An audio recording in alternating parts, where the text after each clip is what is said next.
Hello and welcome to MHStv. This is your news for Friday, October 2nd, 2020. For those of you who chose the hybrid model of learning, this is your last week of virtual learning.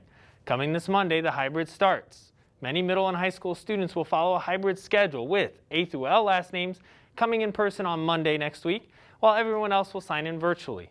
When we get to Wednesday, that schedule will flip.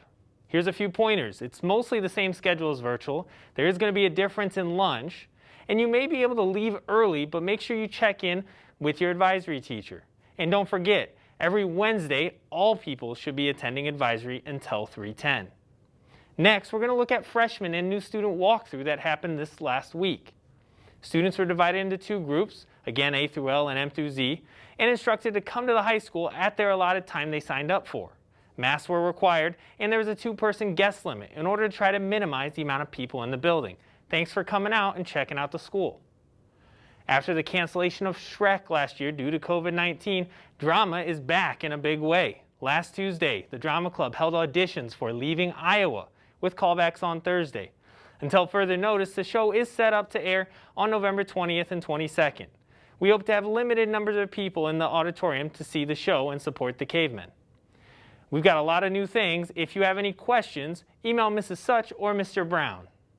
And then last Saturday, the Cavemen cross-country team went to Huntington to compete in the New Haven Classic. The boys team took 19th while the girls finished 14th. Ryan Hoopengardner was able to get 28th place for the boys, and Sarah Bashara got 35th place for the girls, which earned both runners medals. Next week, both teams will head to Oxbow County Park to compete in the NLC Championship. Good luck. Girls soccer team played 2 games against Concord and Northridge last week. Unfortunately for the girls, they came up short, losing to Concord 4-1 and Northridge 4-0. The girls team is currently 6-7 and are looking for a win this week against Wawasee. Franny Parks had 1 goal for the girls against Concord. The girls' golf season has come to a close, with Grace Vandenburg making it to regionals last weekend. She competed well, and the Mishawaka community is proud of her and her accomplishments this season. Great season, ladies. It was another tough week, though, for the boys' soccer team. The team played 3 games against Goshen, Jimtown, and Northwood. Despite a great effort, the Cavemen would lose a close one to Jimtown 3-1, and then also drop both games to Northwood and Goshen. Monday night was the boys' soccer sectional draw, where the Cavemen would figure out who they would be taking on in the first round of sectionals. Good luck to the boys and girls in sectional play. Last Tuesday, the girls' volleyball team traveled to Plymouth High School. The girls tried their best but fell short. Plymouth scored the straight set victory, with the Cavemen scoring 14 in the first set, 22 in the second, and 16 in the third. The girls will be back in the Cave Monday to take on Bremen. Good luck. Last Friday, the Cavemen football team took on the Minutemen of Concord. It was a fabulous start for the Cavemen, as on the first play of the game, senior Drew Mason ran it right up the middle for 73 yards for a touchdown.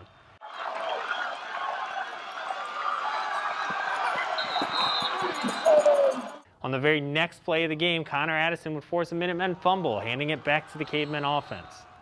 Mishawaka would go on to win 36-19. Some notable stats for the Cavemen were Drew Mason with 188 yards and 2 touchdowns on the ground. And then Devon Parker had himself a night, putting up a receiving touchdown and an interception for the Cavemen. The Cavemen's next opponent for tonight is coming off of a 7-0 loss against Northridge. The Cavemen will travel to Northwood tonight as they take on the Panthers. The Cavemen and Panthers are both 2-1 in the NLC.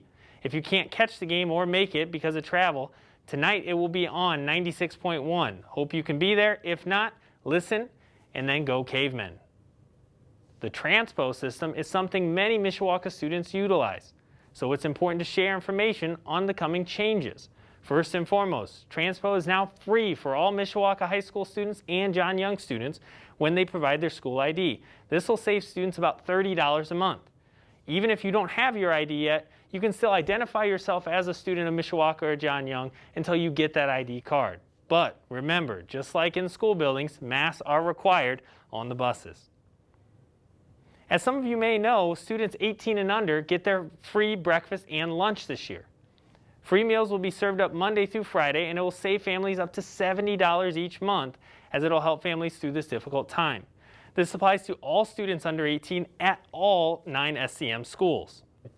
And then lastly today, a new playground at Beeger has been built that is designed to help aid students' emotional and social learning. This has been done thanks to a $10,000 grant from the MEF and support from local teachers. The Mishawaka Network and its reporter Parker Norris were out there to check it out. An initiative by staff at Beaker Elementary is bringing new learning and a fresh look to the playground. My small group PLC focused on the social emotional learning needs of Beaker kids, and we took a survey of students and staff and found an overwhelming response. An area of need was the playground. Kids can come out here and creatively play and use their imagination. It offers teachers to come out to the blacktop and meet actual standards of curriculum while playing outside and working on those social emotional skills.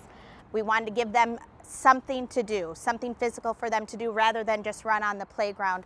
So we found a company called EduMarkings USA where they had different games, obstacle courses, things that they could actually play with kids, have them mirror each other, include each other, and things like that.